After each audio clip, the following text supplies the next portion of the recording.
Good morning. Thank you, everyone, for attending. It is 9:01 a.m.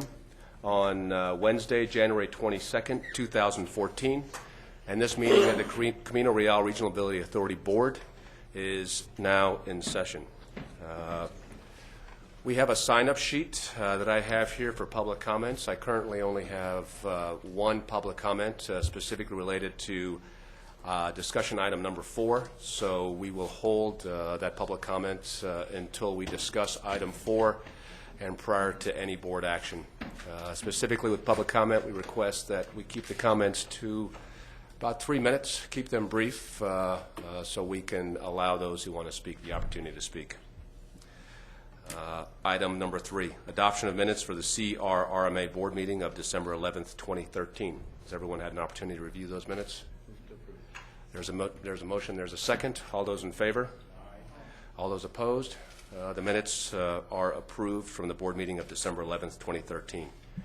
Item number 4, discussion and action on the CRRMA's option for acceptance of cash for the opening of toll tag accounts and the payment of transponder and pay-by-mail transactions on the Cesar Chavez Express toll lanes.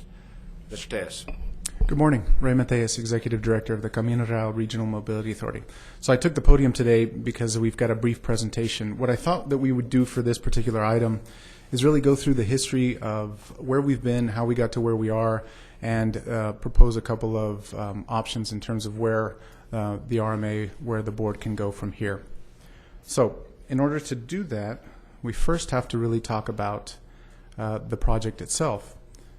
And then we'll move into the different payment options that we have. Currently, we have got 2, toll tag and pay by mail, and then again, staff recommendation at the end. So the project itself, very briefly for the benefit of the public, this is a single express toll lane in each direction. We've got a roughly 9-mile stretch from approximately US 54 out to the Zaragoza port of entry. We have a base rate established of 10 cents per mile with a minimum toll of 40 cents. That means then that the shortest length of the toll road that you're able to use will result in a 40-cent minimum toll. We have time of day pricing on this particular facility, which simply means that as congestion levels increase, the pricing will increase as well. So that is during time of day pricing, meaning that fluctuation can happen during different periods, during the peak periods of the day. It's an all-electronic toll collection system, meaning that we do not accept cash. There are no cash collection facilities. There's no toll collectors on the roadway. It's all electronic. And again, this is, I think, the key for our discussion today. We have 2 payment options for use of the express toll lanes. We have the toll tag transponders, and we have pay-by-mail. We're going to get into a level of detail on both of those. I note there, though, that we have different back-office service providers for each of the options, and we'll talk about that in more detail. So this is what it looks like. You'll notice the 2 general purpose lanes on the outside. Those are the non-toll options, and then the express toll lane in the inside. That single lane in each direction, that's the toll lane. So now we know what we're talking about, right? At this point now, we're going to talk about the 2 options that we've got. As an all-electronic toll collection system, you have 2 options. You use a toll tag or you use pay-by-mail. A toll tag simply means that you've got a prepaid account that you establish with the North Texas Tollway Authority, and that's where the back office service provider comes in. We'll talk about that a little more in detail here. But essentially what you'll do as a customer is you will establish an account very similar to a prepaid phone account. So you put money in that account. Say, for example, if you go with a starter tag, you can put $20 as a minimum balance to open the account. From there, the $20 stays in your account unless and until you actually use the roadway and you're using your toll tag. So what I'm really talking about here is this. This is the transponder. So this is a sticker that is affixed to your vehicle windshield, and this transponder actually has a chip in it. So that chip is tied to the account that you create. So that is your transponder. And I've mentioned this at every opportunity possible, and it's also on our website as well. This, using the toll tag, is really the preferred method from our point of view because it is cheaper, and we'll talk about rates here. It costs you less. The $20 that you put in does not go to admin fees. It doesn't go to any processing fees or anything like that. The $20 that you put into your account goes only for those toll charges that you generate through the use of the facility. So let me talk a little bit about back office services, and I'm jumping around a little bit, but I think it'll be useful in the end. This Camino Real, the Camino Real Regional Mobility Authority, is obviously a very small agency. We have a very small staff. You're looking at the staff right now. So what we've done is, instead of ramping up and staffing up and generating a large payroll to cover a small 9-mile facility, what we've done is we've reached out to our sister tolling agencies throughout the state, and we've asked them to help us with what are commonly referred to as back office services. That generally means when a transaction occurs, who's monitoring, who receives the information of the transaction, who processes the payment, who charges against the toll tag, for example, in this scenario, who does all of that back office work, who would send out a bill, and who does the collections and that sort of thing. So that is generally referred to as back office services. So in terms of the toll tag, the transponder transactions, in other words, when you create an account, you have a sticker on your vehicle, the North Texas Tollway Authority out of the Dallas-Fort Worth area has agreed to provide the back office services for us. So that means then that these toll tags are issued by North Texas Tollway Authority. When you go online and you create an account, or if you do it by phone, you're creating an account with the North Texas Tollway Authority. So we did that, of course, as I mentioned, because we are a very small agency and we're looking to be very efficient. So this was a great fit for us. So the way that it works, let's talk about that. So you put your sticker in your car after you've created your account. You drive through the facility, and you've got the $20 minimum in there, and you drive the whole 9 miles. 90 cents is debited against your $20 in your account, and that's the way that it works. Very simple. Again, toll tag cost for this process is 10 cents per mile, and it's the most effective payment option available. It just makes sense. So everybody ought to be, if you ever intend to use this facility, please look at getting a toll tag. The way that you can get a toll tag, now that's obviously what we're here to talk about. Currently, or I should say, when we started our discussions with North Texas Tollway Authority, we asked them, and in fact I should mention also, we not only spoke with the North Texas Tollway Authority, we asked TxDOT if they would be willing to provide back office services. We asked the other large toll operator in the state, which is the Harris County Toll Road Authority, HECTRA, in Houston, of course. We asked them if they would be willing to provide our back office services. In the end, we ended up with North Texas Tollway for a number of reasons, but one of them was that they had a number of different alternatives to reach out to our potential customers. So to create... Yes, sir. There was only 3 options for us for the back office service. Is that correct? TxDOT, HECTRA, and TTA. That's correct. Yes, sir. I also believe that with the equipment that we've put in, we're actually capturing all that data and currently sending it to NTTA. So down the road, as the volume of toll transactions expands, and if it makes sense, we could look at putting our own back office services in down the road, correct? That's absolutely correct. That's a really important point. We built this system so that we could, in time, if the RMA were to grow, then we could actually handle our own back office. We could retain that information. So we've built it that way intentionally. So again, in order to create a toll tag account through the North Texas Tollway Authority as our back office service provider, you can go online and you can see, and I need to change that on our slide. You can barely see it. You can go online to our website, which is www.epexpress.org. You can call, and that will actually link you to the North Texas Tollway Authority site, and you can set up the account there. You can do it by phone. You have our local number that we've created here that will get you to the North Texas Tollway Authority. Once you've created that account, then you have North Texas Tollway Authority has a mobile app called Tollmate that I've been using, and it actually works quite well. And you can add funds to it. You can change the vehicles that you have listed. You can do a lot of the account management that you normally do online or by phone. You can do it now with the mobile app once the account is established. And lastly, when we were talking to the North Texas Tollway Authority about providing those back office services, we asked for retail locations. I felt it was very important for this community to have a location, a retail location where they could come in and pay cash. As we all know, we have a large segment of our community that pays bills with cash. So I felt that it was important to have retail locations. So when the NTTA agreed to provide back office services, they provided the online option, the phone option, the mobile app, and lastly, the retail location. And as we know, North Texas Tollway Authority has only one relationship with a retail location, retail distribution location that can accept cash, and that is ACE Cash America. So that became our cash option through NTTA. So this second large bullet here is the reasons for using or for us asking for retail cash locations. I think this first one here is really the key. This is, in my mind, the most important point here. Using a toll tag costs you less than pay by mail, and we'll see exactly how much less it is. But it's really important for a cash customer segment not to be forced to use pay by mail because it is double the cost. And of course, we have a large cash customer base. So that was the thinking behind it. So this is the second option. So again, you've got the toll tag. Yes, sir. On that slide, we have Texas tag. Are we anticipating using the Texas tag on all our toll lane billboards? No. So that on that sign, the text tag insignia, simply what it does is that it alerts everybody that's using the facility that this facility is interoperable in the state of Texas.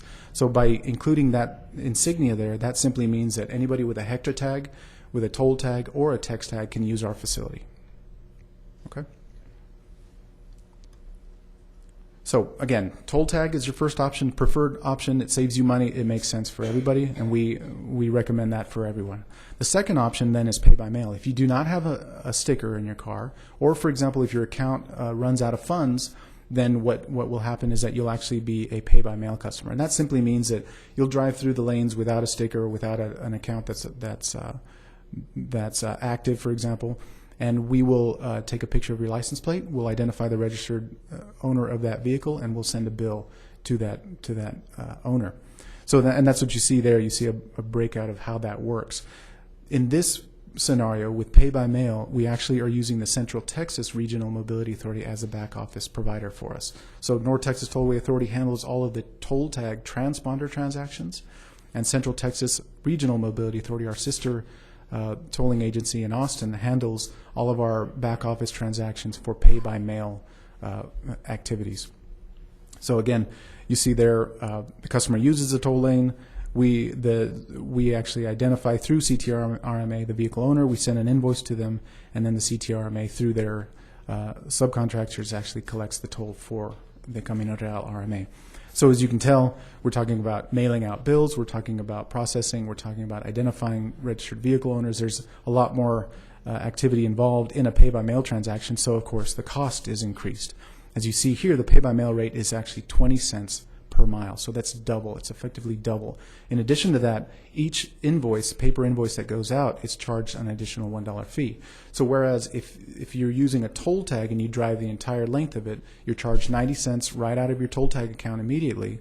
If you're a pay-by-mail customer, you're charged $1.80 plus $1 for the paper bill as well. So you're actually paying $2.80 for that same 90-cent toll tag transaction. So this is why it's really important, and I've been trying to highlight this with every presentation I've given. This is why it's so important that if you're going to be using the Chavez Express toll lanes, you really ought to be looking at the transponder alternative. Mr. Tejas, I think it's also important to note that there are additional fees if those original bills are not paid on time. If there's a second and third violation notice that comes through, there are additional fees that come on top. So that can add to the overall toll costs or the processing fee. So That's by right. far, as Mr. Tejas has mentioned, the very, very best option is the toll tag option. It's the cheapest, it's the most effective, the most efficient, and to avoid any additional fees. Pay by mail for a one-time user that's going to pay their bill on time, probably not an issue, but somebody that's going to use that facility on a regular basis, to have to go through the issue of having to mail a check or a call and give a credit card or go get a money order to pay that, it just becomes much more of an inconvenience. Absolutely. Thank you. So these are the options with pay by mail. You can, once you get your bill, you can pay online. You can pay on the phone. Of course, those are both credit card, debit card types of transactions. And then retail locations. So when we refer to ACE Cash America, they're being used here by the Central Texas Regional Mobility Authority subcontractor as well. So our customers had the availability to pay a transponder transaction at ACE, but they also had the ability to pay a pay-by-mail transaction at ACE as well. So the reason for this are fairly obvious: customer preference for retail locations with paying with cash. As I mentioned in a couple slides back, that we have a large segment of our community that uses cash, and of course convenience. Those were the reasons why we did that. So here, that kind of takes us to the end of it. I just wanted everybody to understand very generally how these transactions work and why we were structured as we were.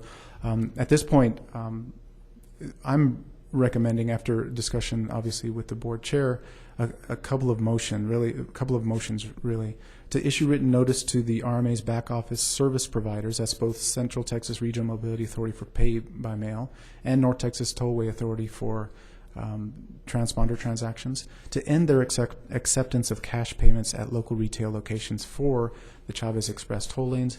And secondly, and I haven't touched on this yet, and I meant to, so let me kind of touch on this after I read this recommended motion.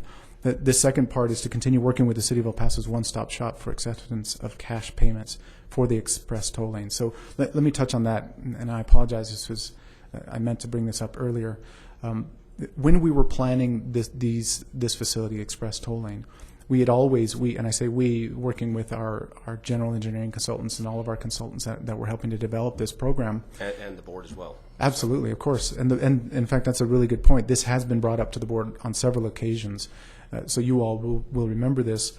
The intention was always to have multiple retail locations that were situated with the City of El Paso, perhaps the county, perhaps the water utility, other governmental agencies located here in El Paso to make it more convenient. As well as other potential retail. Absolutely, Albertsons or other grocery stores, that sort of thing. So it was always our intention to ramp up to a point where we would have multiple locations, multiple alternatives, and really get the toll tag option out there in as many places as possible. So that was always our intention.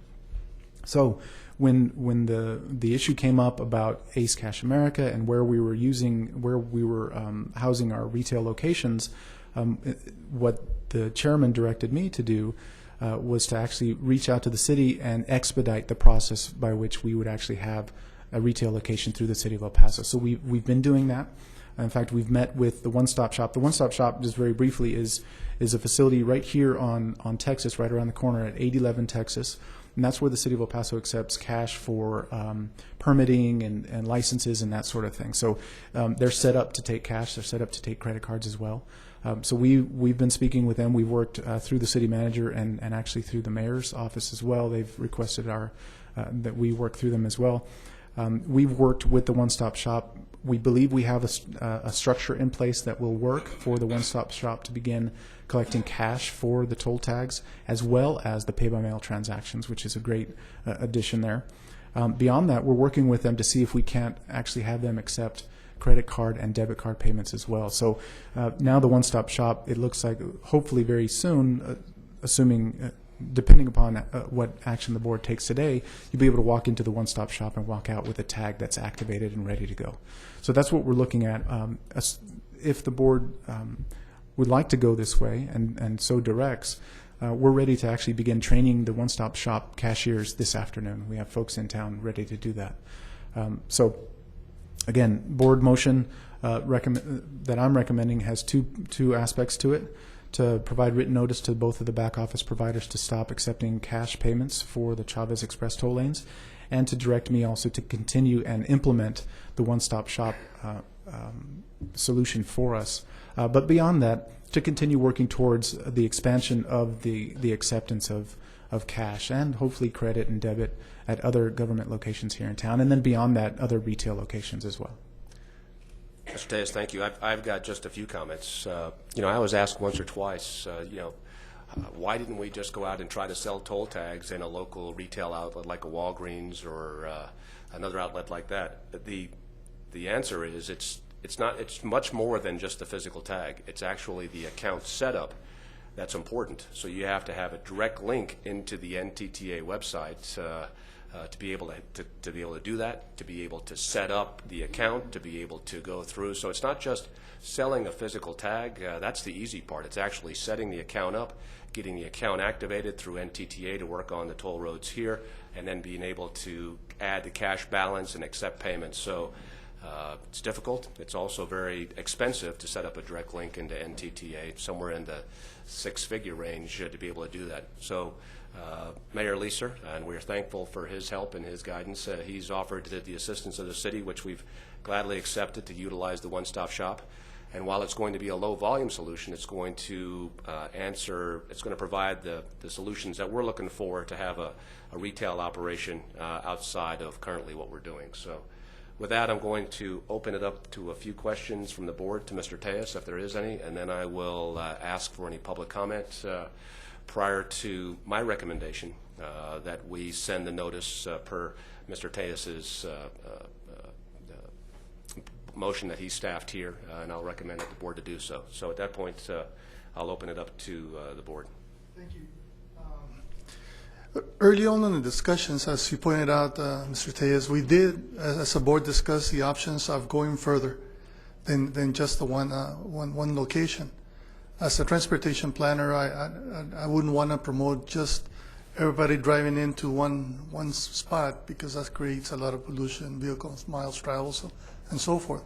I like the idea that you spoke today, and we have spoken before on that previous meetings, about setting up satellite locations. That the county is a perfect example, because they have facilities all over the county.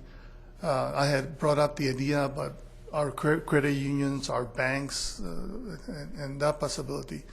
I know the motion right now is looking at to go within the city, and that's okay. But I'd like to continue those efforts later on to decentralize just the one stop. Those are my comments. Just another comment is that to make sure that we have a geographic range across the city, so whatever options that we're looking at, that we definitely go through Northeast and Far East El Paso on the west side, because I think it's sometimes difficult for someone to get to the one-stop location right now. And can you also address, when you say shortly, is that in a week, in 2 weeks? How close are we? I know if we're going to do training today, does that mean that tomorrow they'll be able to start taking payments?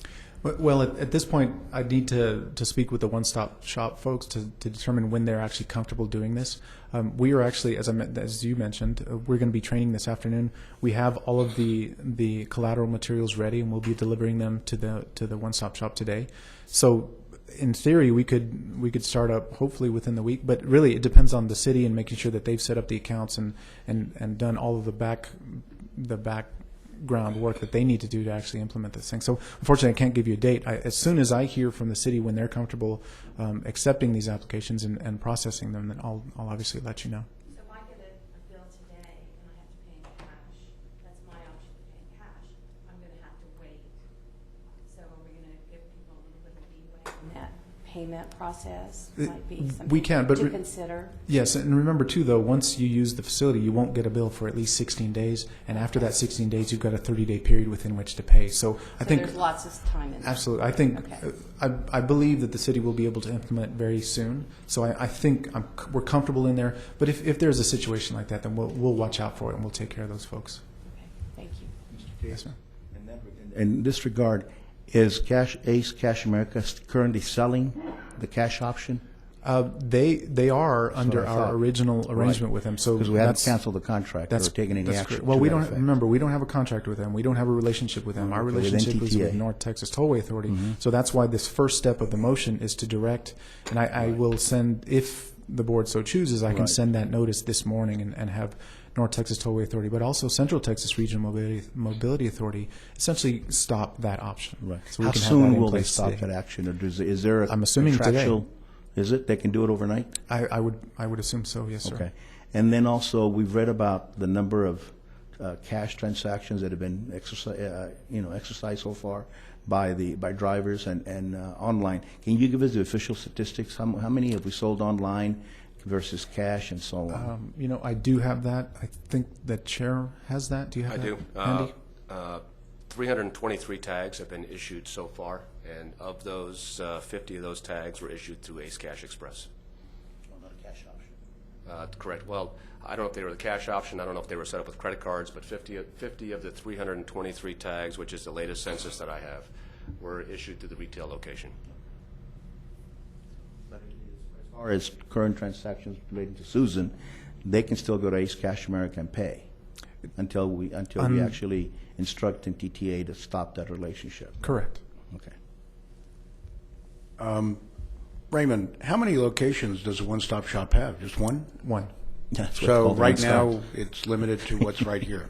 That's correct. Right on Texas, right around the Okay. corner. All right. Now, let me kind of touch on that because that's not completely foreign to our industry. And the reason I say that is with TexTag, which is the essentially the toll tag that TxDOT has issued, they have one customer service center in the entire state. So you have text tags that are being promoted in Cameron County, in Northeast Texas, in Laredo they have a facility. Yet the only place that you can pay with cash for the text tag transactions is in that single location in Austin. So not that it's a defense of this, and I recognize we need to open other retail locations as quickly as possible, but it's not totally unheard of, I guess is my point. I'll add to the motion when we get ready to make it that we direct you to continue to find other locations that we can utilize as retail locations within the community going forward. Absolutely. Mr. Tejas, at what point will we have the critical mass internally as a CRMA to actually bring it in-house? Have we given thought to that consideration? We have. It's not anytime in the near future, honestly. Okay. This is a 9-mile stretch. We don't have another stretch coming online until likely Border Highway. If it's not Border Highway, then it'll be Americas Managed Lanes. Each of those is roughly 6 to 7 miles of additional toll lane. So if it's simply the 9 of Chavez plus the 6 or 7 of Border Highway, I probably would not be recommending that we staff up with a back office at that point. Okay. Now that equation changes if we were to enter into some relationship with the city where we're involved in the processing of international crossings and that sort of thing, then that discussion changes. But at this point, if it's simply the toll tags, or I should say the express toll lanes of Chavez, it's not any time in the near future. Okay. When we were doing our financial studies in preparation for this, where do we expect the traffic to be? Because I know there's a break-even point in order to sustain itself. Where do we need to be versus where we are now? Let me have the financial advisors put something together for you on Okay. that. I'd rather not shoot off the cuff. That's kind of a detailed question. So let me have the financial folks put together an answer for you. Okay. Just curious to see where we need to be versus where we are. Yes, sir. Thank you. You know, just as a matter of comparison, I think the NTTA has issued 2.6 million total tags is what I think I've seen off their last census. We've issued 300. You know, the NTTA has 800 lane miles of toll roads in place with another 90 coming on board. We're going to have a total of 18. So to Mr. Tejas' response earlier, there is going to be a lot more critical mass required before we can have a customer service center, before we can be taking those and have an IT staff in place to be able to create our own accounts. So it's absolutely not feasible at this point, but as we get that critical mass, as other components potentially come on, the fact that we've designed the system such that we're capturing all our data and all of it stays with us, we can, when the time comes, then go about and create the back office as it makes sense. So if there's no more questions for Mr. Tejas, I'm going to ask for any public comment on this specific issue. We've only got one sign-up, but I know that I saw a couple people come in a little later, so if they'd like to speak, I'd like to give them the opportunity to speak. I am going to ask that you keep your comments to 3 minutes. If you can keep them within that time period, I'd be grateful. We have a gentleman walking up right now, so I believe you'd be the first speaker. And Thank if you. I could just ask you to introduce yourself for the board and for the record, I'd appreciate it. Sure. Jim Talbert, El Pasoan, for the record. I've always thought all along that this was a moral issue. And what I really appreciate is the fact that this board has responded so well to public comment. Mr. Chairman, I thank you for your leadership, and I thank Mr. Tejas for his great administration, and thank each of you for listening. Appreciate it very much. Thank you. Thank you for your comments, Mr. Talbert. We have one sign-up, Mr. Victor, and pardon me if I mispronounce your last name. Foschuk. Foschuk with Ace Cash Express, is that correct? Yes, sir. Mr. Foschuk? Morning, Board. Thank you very much for your time this morning. I appreciate the ability to provide comments. Ace Cash Express has been a business in the El Paso area for over 18 years. We've got 18 locations in and around the city that provide financial services to the residents of El Paso. The issue that I would respectfully ask you to consider is this. Your motion today, if approved, would require all of the residents asking for a toll tag setup and pay-by-mail transaction cash option to go to one location downtown. You have traffic issues, you got parking issues, all that. I understand that. We offer convenient locations, community-based, that allow your residents the ability to get a toll tag and to pay their toll by mail transactions at our store. The convenience of these locations cannot be underestimated. It's the ability. Take a look at the statistics that the board chair, Mr. Laughlin, had just said. So over 300 toll tags were issued. 50 of those were issued at our location. So there's a convenience to the consumer to get this toll tag. And all I'm asking is that you consider the option of keeping this retail location viable. You feel free to expand and go to other locations. As the board chair has mentioned, it's not easy. It took us a year to establish the connection with NTTA. We have compliance regulations that are in effect for ACE. We watch over consumer data. These are things that are not easy to set up and to assure that the customer will be treated and their data will be treated in a secure manner. So I ask the board respectfully to please consider the option of retaining the retail locations that you have today to offer the consumer the convenience of getting a toll tag or the pay-by-mail transaction while you consider all these other options. Those are all available. We're not asking to be exclusive in this market. Just please consider the convenience to your consumers, to your residents. Thank you very much. Mr. Foschuk, thank you. Oh, I'm sorry. Any questions that I might be able to answer? Okay, thank you. Is there any other public comment? At this time, I'm going to recommend, and I'm going to ask for a motion, that we issue written notice to the CRRMA's back office service providers to end their acceptance of cash payments at the local retail locations, which are currently just the Ace Cash Express that NTT agreement has for the Cesar Chavez Express toll lanes, and to continue working with the City of El Paso's one-stop shop for acceptance of cash payments for the Cesar Chavez Express toll lanes and to expedite that. Lastly, I'd like to add that we continue to look at other locations and trying to make other retail locations as geographically convenient for El Pasoans as we possibly can as we look at expanding other potential retail locations. That is my recommendation, and I'm asking for a motion along those lines. Second. All those in favor? Aye. All those opposed? The motion is unanimous and carries. Thank you. Item 5, presentation, discussion, and action on the 2013 El Paso County Comprehensive Mobility Plan. Mr. Tejas? Okay, thank you. Raymond Tejas again. So today we have as item number 5 the 2013 El Paso County Comprehensive Mobility Plan. In fact, well, if we could bring that up on the at the podium. Today we have with us Eduardo Calvo from Texas Department of Transportation here locally, as well as Ernie Carrizal, the Public Works Director of the county.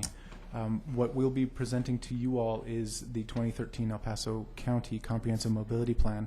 You may have heard about this. This was something that the County Commissioners Court heard and voted, or I should say approved in December of 2013. This is the first meeting we've had since they've done that, so this is the first opportunity we've had to share this with you. So what we're going to do is we're breaking this presentation up into essentially 3 segments.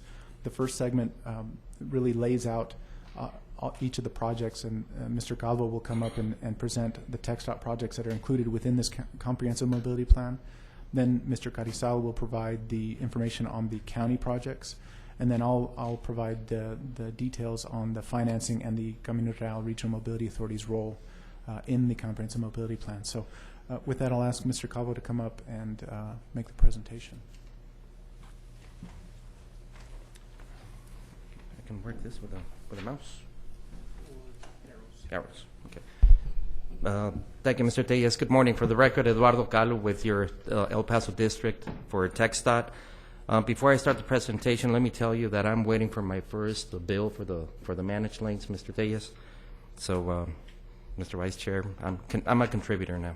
Thank you. Appreciate it. As Mr. Tellez said, the 2013 El Paso County Comprehensive Mobility Plan is another effort with all the local stakeholders here in the El Paso region. Especially this plan highlights the county participating very actively, and we sincerely appreciate the efforts. This is going to bring a lot more funding so that we can come up with more transportation for this region. Let me start with the overall map. The plan consists of 16 projects. Some of these have been in the books for quite a while, but the 16 projects, as you can see, are geographically distributed among the El Paso County, some of them within the limits of the city of El Paso, but certainly within the El Paso County. Some of the projects are on the state highway system, some projects on I-10, as you will see. But again, it's a very interesting and good distribution of projects throughout the county. Project number one is, you've seen this before, it was part of the 2008 Comprehensive Mobility Plan. We call it the I-10 Collector Distributor Lanes. This is a project along I-10. The limits are pretty much between Mesa Street on the west side and Executive Center. The idea of this project is to relieve congestion on that corridor along I-10. We propose to build collector distributor lanes, which are, think of them as almost frontage roads. As you know, in that section on the west side of El Paso between downtown and Mesa Street, we do not have frontage roads, so all we have are the main lanes. So, think about any incidents and how many times you've been caught in traffic on that section of I-10. So these collector distributor lanes will collect all of the local traffic between Executive Center, Sunland Park, Wrestler, and the Mesa interchange.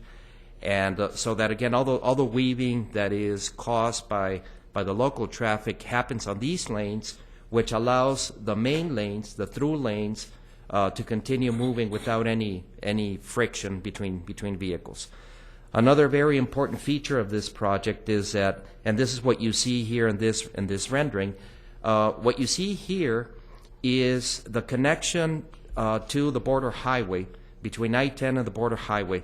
You see a number of bridges and ramps. The bottom of the graphic is Paisano. So if you go from bottom to top, you would be coming in from the border highway. Think about the existing Paisano, and you would be connecting, going to the top, which is going west or north to Las Cruces. And again, the CD Lanes project is providing this vital connection to the Border Highway West project, which is we expect to be awarding that contract in April of this year. So the Border Highway and the CD Lanes work very well they need to operate at the same time. $150 million for that project, and we expect to have that ready for letting sometime in the fall, September, October timeframe. Second piece of that CD Lane project is what we call the Mesa Park interchange. This is about a quarter of a mile west of Executive Center. This project is driven mostly by a development which is pretty much on the corner of I-10 and Executive Center. What this project proposes to build is a new overpass at the extension of Mesa Park. Mesa Park currently connects to Mesa Street. So we would be, well, somebody, the city or the developer would be extending Mesa Park from Mesa Street to downtown, I'm sorry, to I-10, and we would be building the overpass over the main lanes of I-10 and frontage roads as part of this project. That's also going to provide an additional connector from I-10 up to Mesa, correct, Mr. Correct, Calvo? correct. Which is going to be great in terms of having an additional relief off of Executive, which is always very, very, a great deal of traffic. Absolutely. Executive Center is one of the, well, like any other interchange on I-10, it's pretty congested, and you're absolutely right. With this new overpass and this new interchange, traffic would be redistributed and freeing up some capacity on Executive Center. Which will also open all that land up for additional development and provide a number of different options across the board. So it's really a win-win-win project in terms of handling congestion, handling traffic, having an exit off of I-10 and using the feeder roads and then additional connections. So, Mr. Calvo, nice job. Thank you. And again, the time frame for this project would be hopefully at the same time as project number one. Mr. Calvo, is this the area where the old Arterial 1 was contemplated many, many years ago, or am I off base? It's in the same vicinity. That's great, that's great. Is there any thought to, by any agency, to connect it to the extension of Border Highway West? The opportunity is there. All right. As you know, the Border Highway West has an alignment that goes parallel to Paisano, so great. there would be another interchange on the Border Highway and south to Paisano. But again, yeah, there's always an That's opportunity great. to that. Thank you, sir. As you know, the terrain in that area is very challenging. We've got severe changes in elevations and so on. But yeah, the option is still there. Next, we have what we call the I-10 to Border Highway connectors.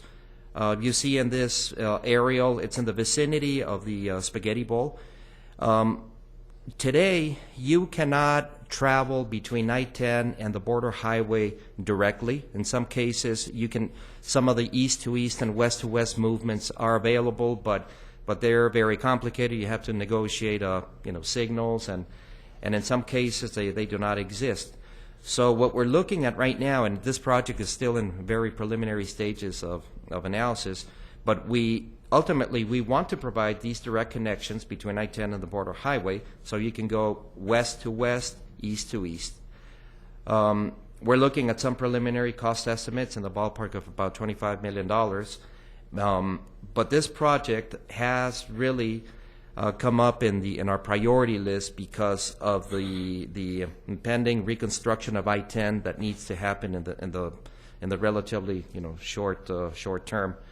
I-10 pretty much between the Spaghetti Bowl and Executive Center, but concentrated between Piedras Copia and Porfirio Diaz. The pavement there is really, really, really in need of major reconstruction. We've been putting Band-Aids for many years, and it's going to be a very challenging project. So, you can imagine what that's going to be like. So the importance of this project, what you're looking at here as project number 2, is really to be able to divert the traffic from I-10 onto the Loop 375 in either direction, especially when we're doing this reconstruction of I-10. Next, this is the segment between Viscount and Airway along I-10. If you recall, we implemented a project a couple years ago where we reversed the ramps between the main lanes and the frontage roads of I-10 between Viscount and Airway. This is in the vicinity of Cielo Vista Mall. I think that project was very successful in eliminating the queuing and the spillover of vehicles that wanted to go, especially thinking westbound coming in from the east side, vehicles trying to exit I-10 to get onto Cielo Vista Mall, especially during the holiday shopping seasons. What we're doing now, and this is again mostly as a result of the new shopping center, the fountains, the traffic patterns have changed a little bit. So with this project, we intend to add and modify some of the ramps in that same segment to improve mostly safety. This holiday season, I did not see, congestion being all that bad, but it is creating some major safety issues. So this project is also coming up in our priority list. Yes, sir. I do congratulate Mr. Chuck Berry, who's in the audience, when he was a district engineer and he made this proposal, and it worked real well, because you're right, there was many delays in this, but I felt it was a short-term fix for a longer term problem. Is the MPO, TxDOT, or any other agency contemplating a particular study at the interchange of Hawkins and I-10, given the fact that we've got this major retail center that's going to be doing great? They're doing some good stuff. So, if if you're not, can you at some point bring it to the MPO's attention? Yeah, absolutely. We, as you know, we continuously look at monitor traffic at along I-10. The traffic patterns at the Hawkins signal, the frontage roads and Hawkins has increased. I see a little bit more queuing on the frontage road. So we definitely need to look at short-term solutions, working with the city of El Paso and maybe improving the signal timing for the at that intersection, but also look at more bigger type of improvements to that intersection. But as you know, anything that we think about in that area, right away is always very challenging, very limited, and our options are limited and certainly very expensive.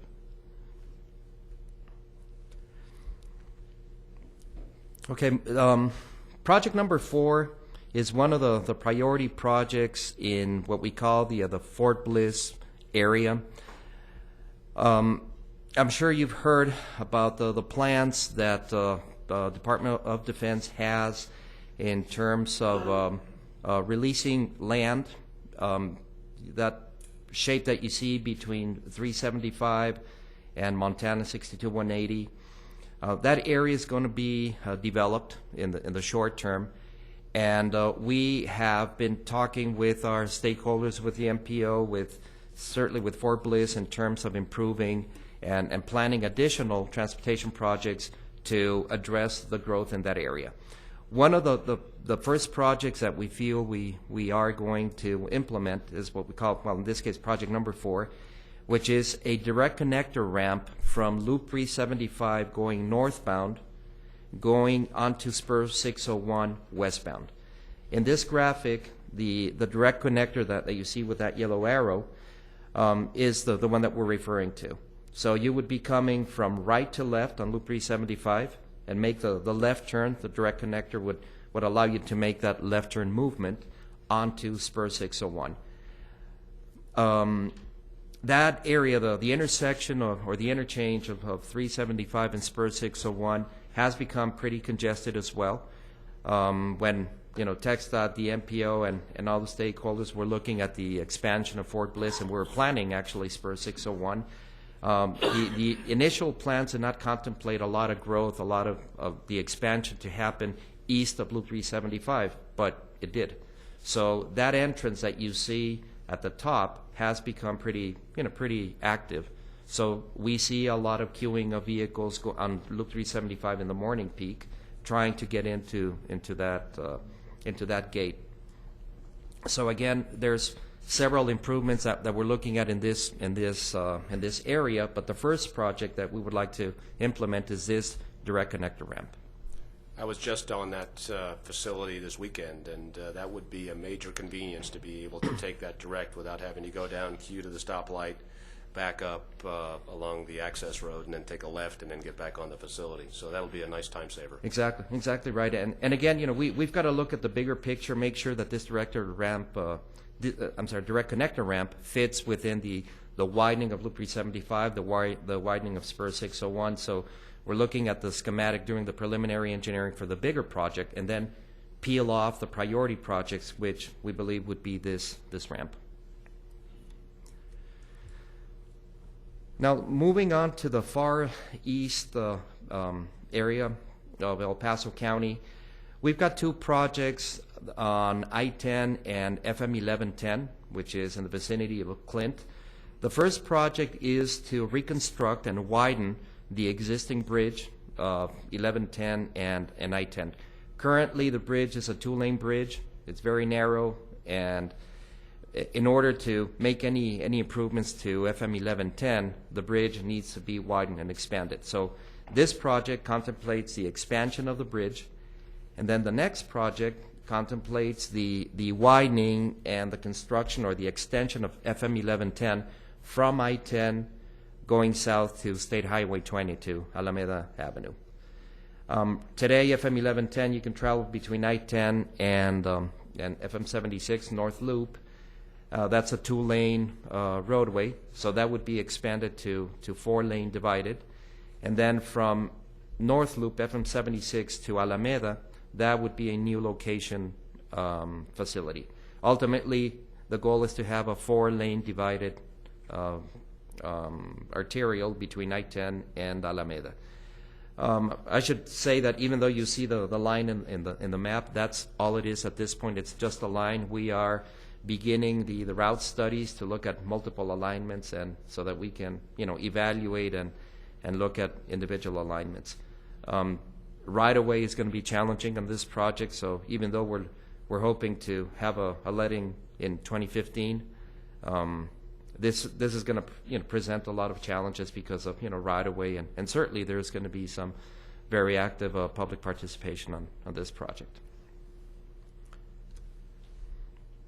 Project number 7 really is the completion of the I-10 at Americas interchange project that you guys know very well.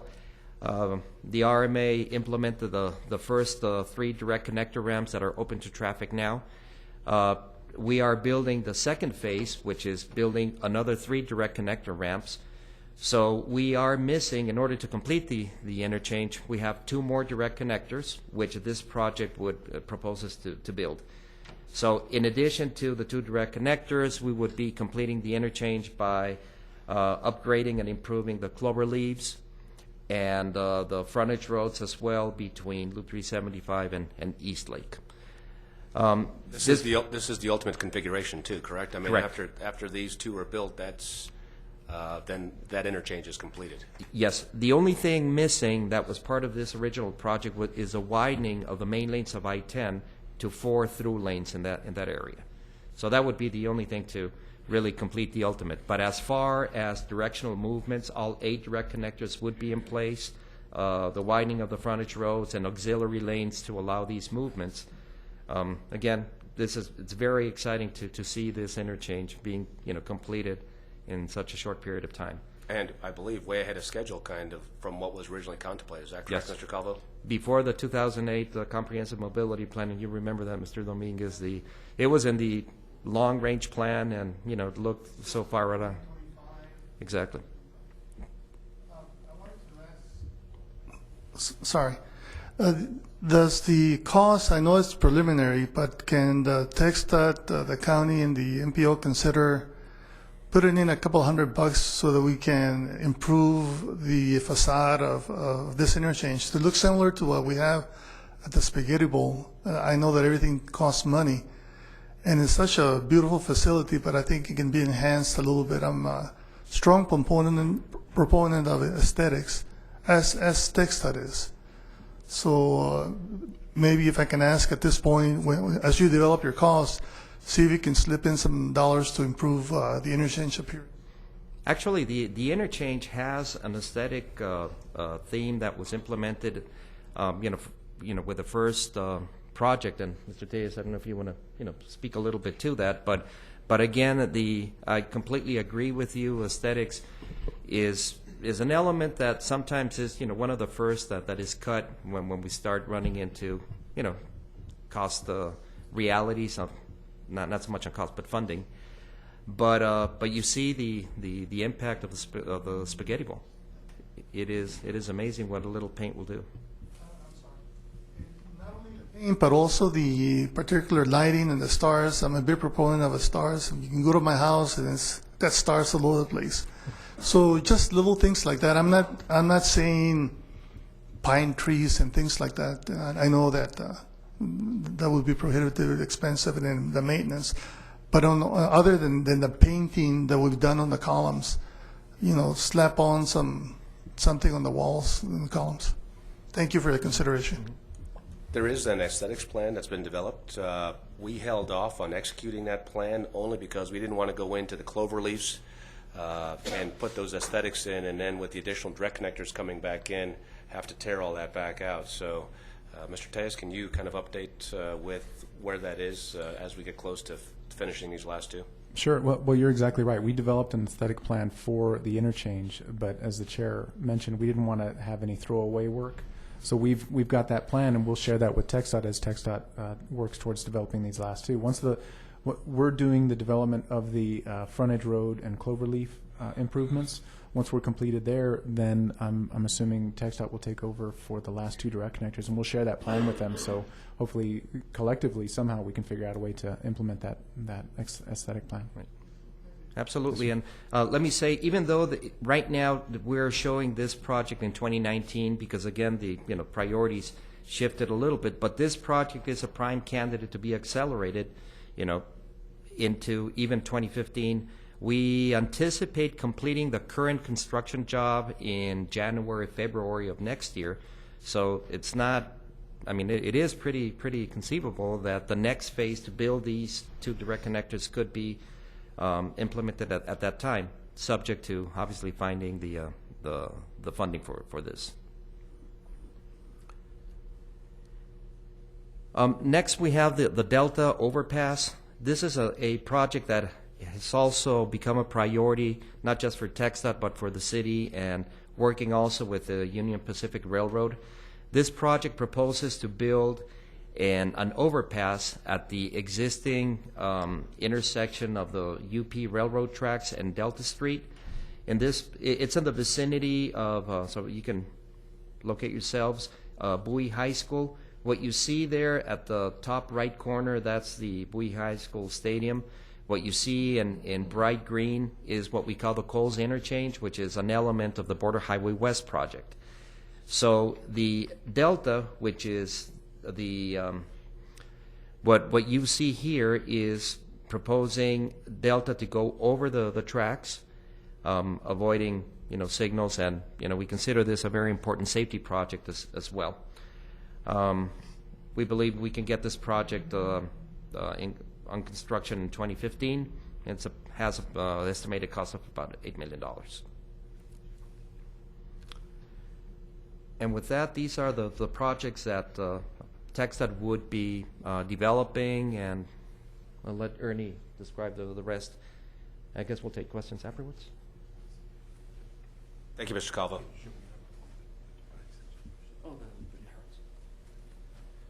Good morning. My name is Ernie Carizala. I'm Director of Public Works. I'd like to take this time to thank the board for allowing Mr. Tejas to work with us. Mr. Tejas has been working with us, and as he'll go through with the financial portion of it is with the TRZ. The county was one of the first counties in the state of Texas to have multiple jurisdictions agree to a TRZ. Mr. Tejas, working with the MPO, helped us set it up, go through the whole process. It's going to be one of the funding sources. We also consulted with Mr. Tejas when we did the additional $10 road and bridge fee, which is something that once it came on board, we were moving real fast on it. So I'd like to thank the board for allowing Mr. Tejas to work with us. It's been a great asset, and it's a pleasure working with him. I believe that we both have the same goals in mind to make a regional mobility, a true regional mobility. We've talked not only about the roads, but we've also talked about our parking facilities, seeing how we could do that, and possibility, I don't know if he's told the board, but of possibly, looking into the possibility of running the port of entry for the county, and that's something that we still need to discuss. So with that said, let's proceed with the presentation.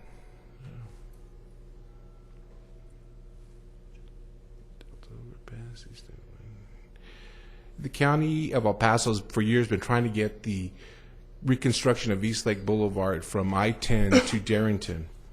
We've had this road for over 30 years. We've done minor bandage work to it. This area itself, between Loop 375 and Horizon City, is projected to grow to between 8 and 12,000 housing units to go in within the next 6 years. That's a tremendous amount of people, a lot of growth out there. We need to do something on East Lake. We've looked at it and working in conjunction with the CRRMA, we were able to get the TRZ money.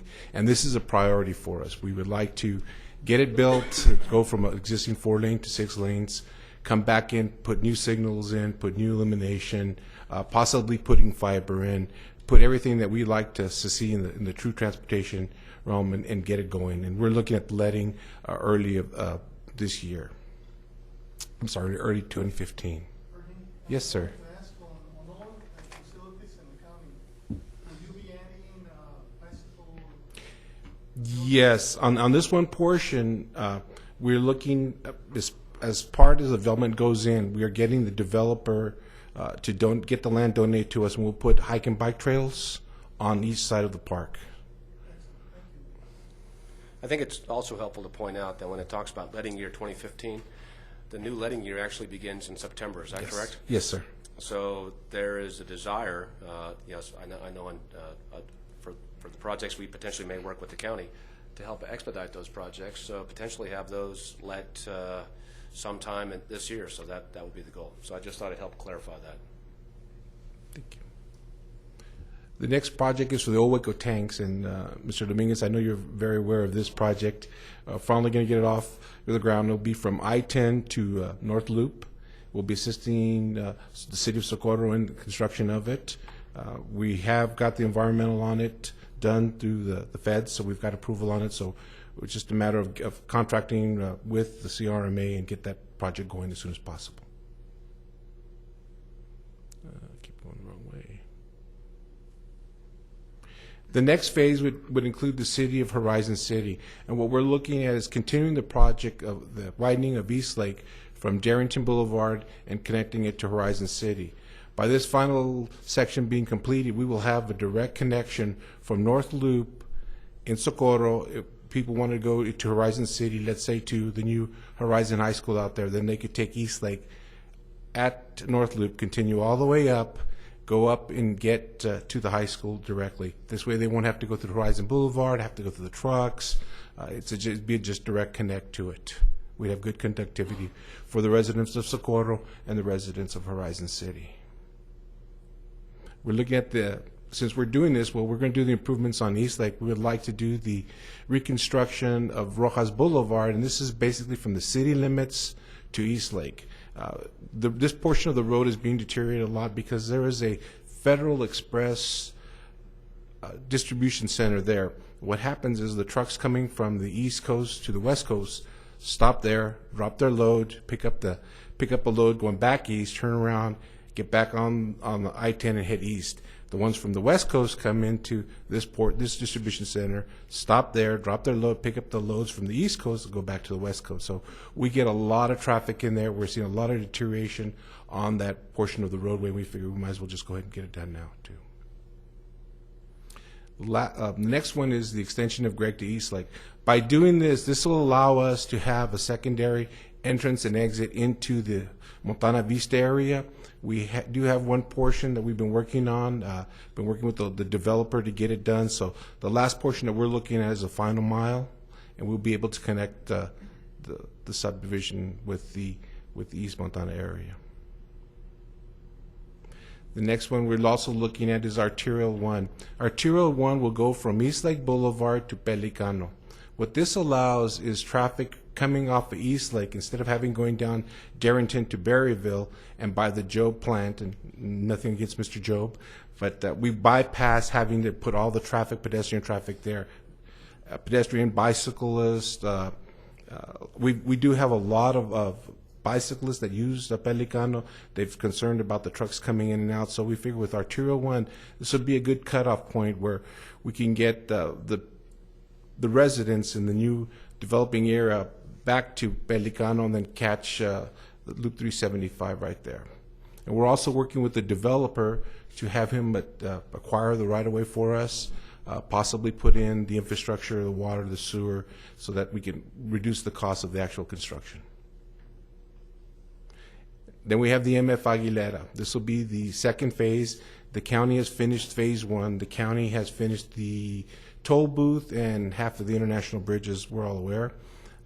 We have the plans are at 99%. We're working with TxDOT on their final approval. We are waiting the approval of Federal Highway on our EA. That is all dependent on the county, on the MPO getting the 2040 Horizon Plan approved. We're hoping to get that approved within the next few months. Once we do that, we will proceed. And that's it. Do you going to ask any questions or?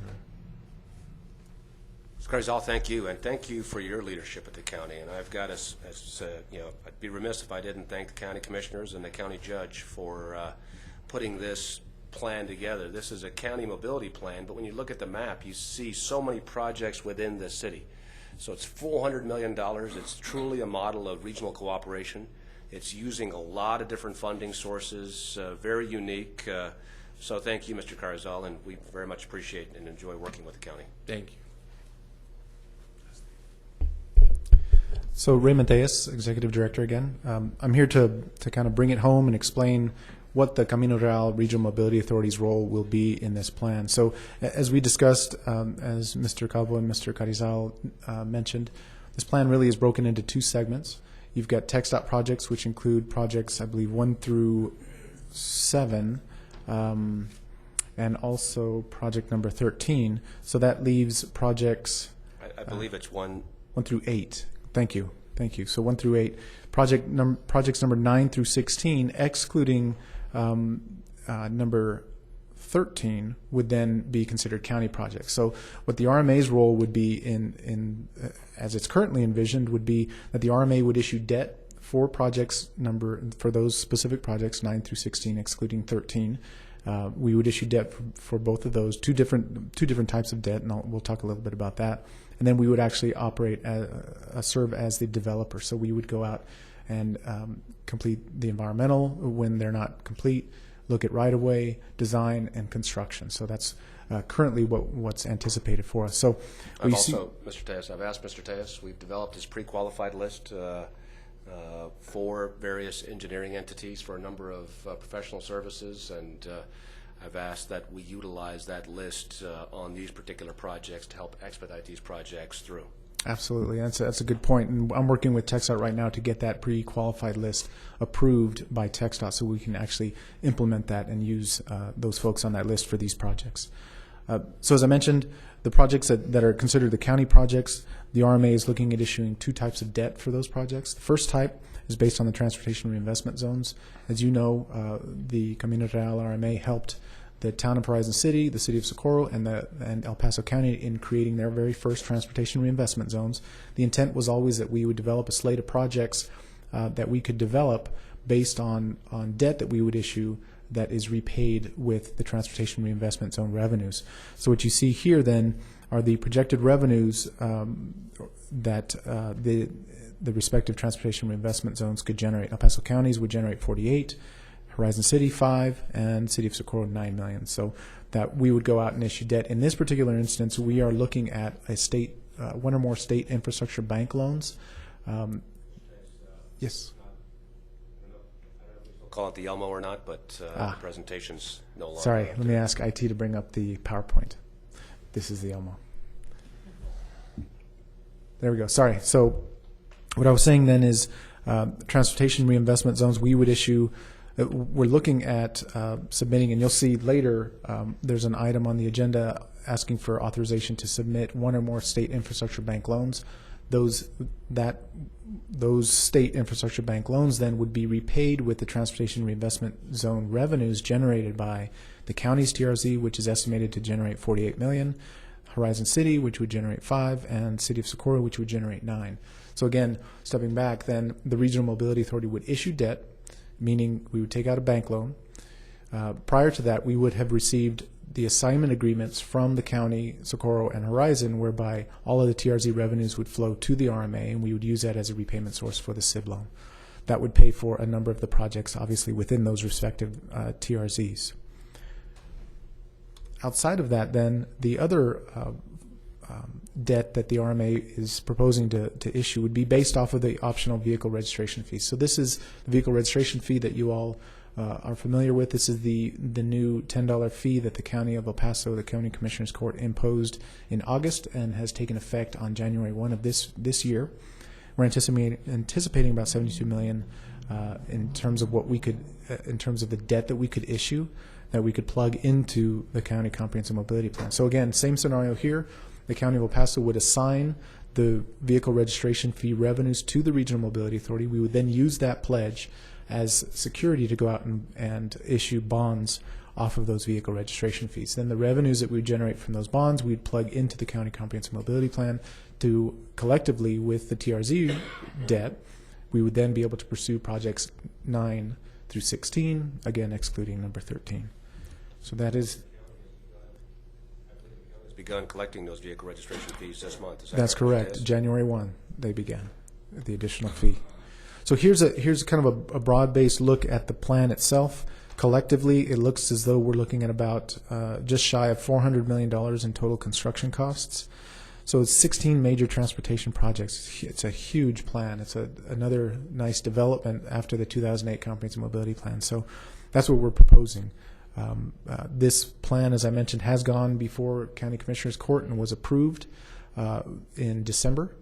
It is here before you today, and I'll be requesting approval of the plan and direction to pursue the plan. And then lastly, I believe it will be before the Metropolitan Planning Organization's governing board at the February meeting, if I remember correctly. So subject to your questions. Yes, sir. Question. Our friend from TxDOT alluded to the fact that the funding, the $258 million, is not secure yet. I thought all this was already in place.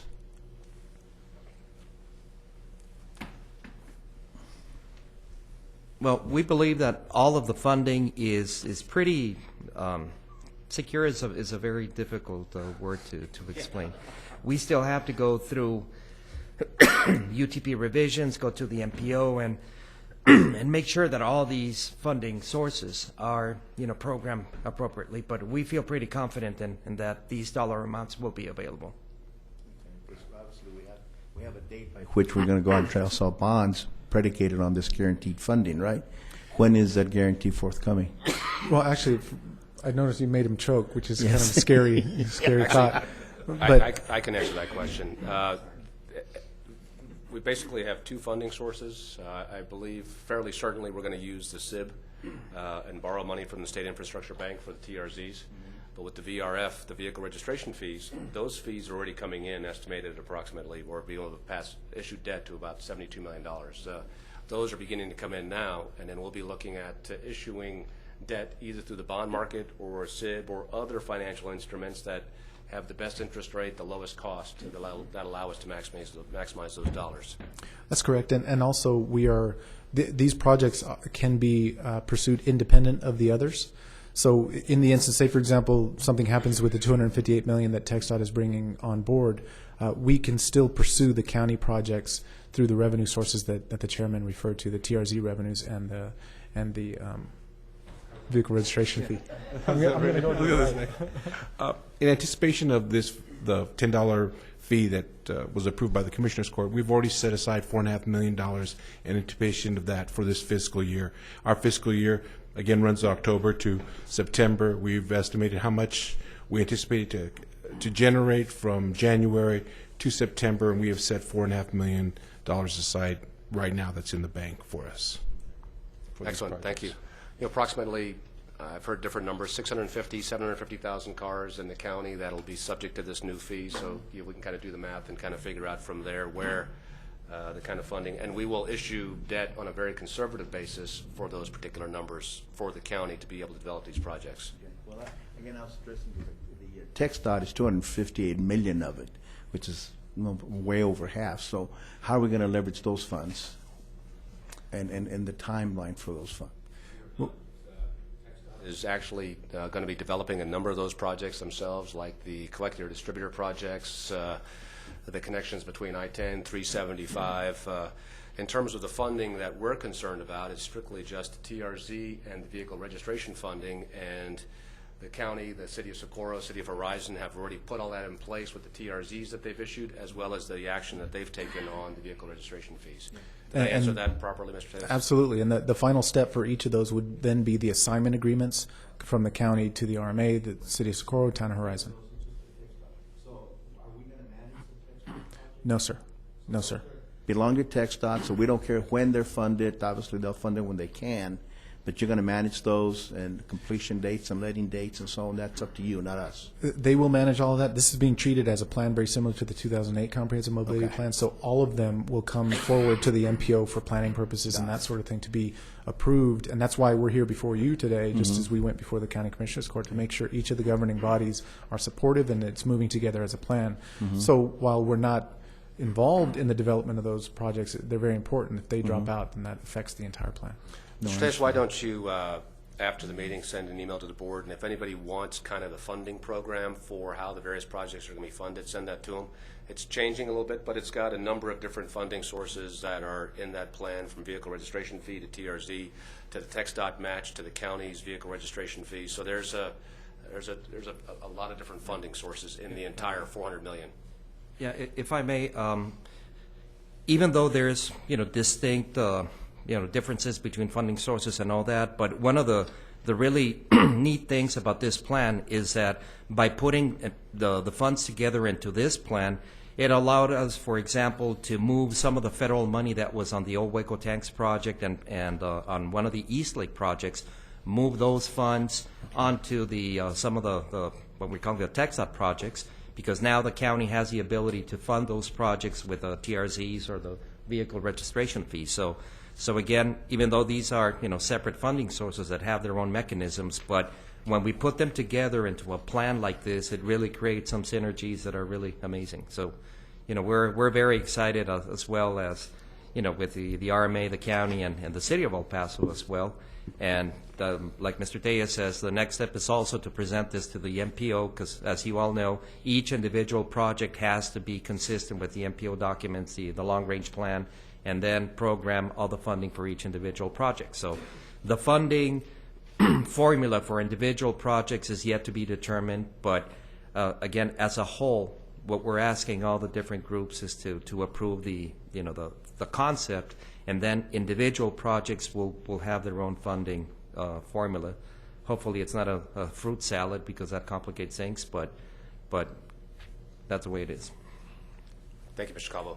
Just one other thing. We'll be presenting this same presentation today to the TPAC for their approval. Once that's approved, then we'll go to the board itself in February. Any other questions for Mr. Tellez? With that said, is there a motion to approve the 2013 El Paso County Comprehensive Mobility Plan, and to direct Mr. Tellez to take those steps, or the CRRMA staff to take those steps necessary to implement the plan? Is there a second? All those in favor? Aye. All those opposed? Mr. Tellez, was there anything else on that particular item that we needed to discuss? I guess I should ask that before we made the motion. No, sir, that's it. That's it. I will mention the next. I only have 2 hours in the parking meter, and since I don't have a parking tag, and I just paid a ticket last week, my wife is getting a little frustrated with my parking ticket issue. We'll move very quickly. No, sir, the next two items are related, but that's it for that. Is there any way we can link my NTTA toll tag to the parking meter account so I don't have this issue, Mr. Tellez? That's what I'm trying to get to. Yes, All right. sir. That's where we're trying to head to. Item 5, we just covered. Item 6, discussion and action on a board resolution authorizing the chair to submit one or more state infrastructure bank loan applications as they relate to the development of certain projects from the 2013 El Paso County Comprehensive Mobility Plan. Mr. Tellez? So as we mentioned in the last item, there are several steps that the RMA will be taking with the county, with City of Socorro, and Town of Horizon City. One of those first steps will likely be to submit a state infrastructure bank loan application. to access funds that, again, would be repaid by the transportation reinvestment zones. That's worked quite well for us in the past with the City of El Paso's Transportation Reinvestment Zone number 2 and number 3. We've issued 3 separate state infrastructure bank loans based on that repayment source. So we intend to do the same with these transportation reinvestment zones. So what you see before you here is then a request for a board resolution authorizing the submission of 1 or more state infrastructure bank loans as they relate specifically to the transportation reinvestment zones and the 2013 County Comprehensive Mobility Plan. And I will come back to you with additional action related to the vehicle registration fee bonds at a later date. But this one has a quicker timeline. Any questions on item 6? Is there a motion to authorize the executive director to execute an extension, to submit 1 or more state infrastructure bank loan applications as they relate to the development of certain projects from the 2013 El Paso County Comprehensive Mobility Plan? So moved. Is there a second? All those in favor? All those opposed? Motion carries. Item 7, discussion and action on a board resolution authorizing the executive director to execute an extension to the agreement for financial advisory services with the First Southwest Company and authorizing the executive director to commence a new procurement process for a financial advisor to CRRMA. Mr. Tejas? So this one is also related, as you can imagine. Once the Comprehensive Mobility Plan was approved and supported by the County of El Paso, then I reached out to the financial advisor for the Camino Real RMA, and we began putting together a plan in terms of next steps for the issuance of these specific debts. What we realized was that the financial services agreement that we have with our financial advisor, which is First Southwest, has been going on, I think it's about just shy of 6 years. So what we need to do here, what I'm proposing actually, is to extend our financial advisory services agreement with First Southwest Company through August, which will allow us plenty of time to issue these 2 debt instruments and not impact the schedules that we're trying to hit in terms of the 2013 El Paso County Comprehensive Mobility Plan. And that would also allow me some time to develop a procurement for a financial advisor to the Camino Real RMA. So that's what you see before you as item number 7. Any questions on item 7? Is there a motion authorizing the executive director to execute an extension to the agreement for financial advisory services with First Southwest Company and authorizing the executive director to commence a new procurement process for a financial advisor to the CRRMA? So moved. Is there a second? Second.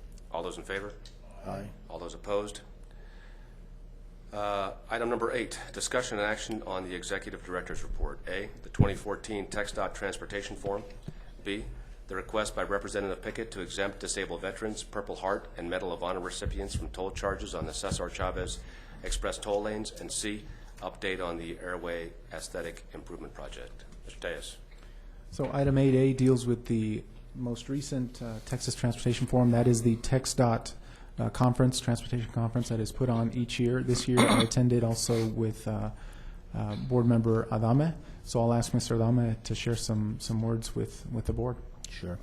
I'll need about 30 minutes, Mr. Chair, if that's okay with you. Just loan me a few dollars for my parking ticket. Got it covered. No, it was actually, as always, and I would encourage our fellow board members to maybe attend these forums because they're very enlightening, and more importantly, there's a lot of networking going on. As you know, almost anybody that's involved in transportation in some form or another, and not just road services, because they talk about the ships and the ports and so on, is really there. And so that's quite a learning curve and quite an opportunity to network. In fact, as luck would have it, our city manager was recognized and given one of the highest TxDOT awards. So she was there and she flew back with us, and this is where the one step came from, based on the input from the mayor. And so she said, well, why don't you just go ahead and contact the city about using the one-stop. And so that in itself pretty well kind of paid for the trip. But anyway, I would encourage everybody, our fellow board members, to go. I think the only one's ever gone is me and the chair, along with Mr. Tejas. And I think you'll find it enlightening, and it's also good to keep Mr. Tejas on his toes, because he tends to kind of get carried away sometimes. So we have some presence there. But anyway, so that's it, Mr. Chair. So with that, we'll keep moving. Item 8B then. Well, hold on. I wanted to make a few comments there, I was Mr. afraid of Tejas. that. No, I really do appreciate you going out. I'm especially grateful. I mean, Mr. Tejas gets paid to do this. Mr. Adame takes time off from his job to go out there and do this on a volunteer basis. So, Ralph, I appreciate you going out there and representing the RMA and keeping an eye on Mr. Tejas. So, thank you for that. So item 8B then, this is a request actually from Representative Pickett. He was, I guess fairly recently, he was speaking at a veterans event, and they asked him if veterans and, let me make sure I get them all right, disabled veterans, Purple Heart, and Medal of Honor recipients would be exempt from the toll charges on the Cesar Chavez Express toll lanes.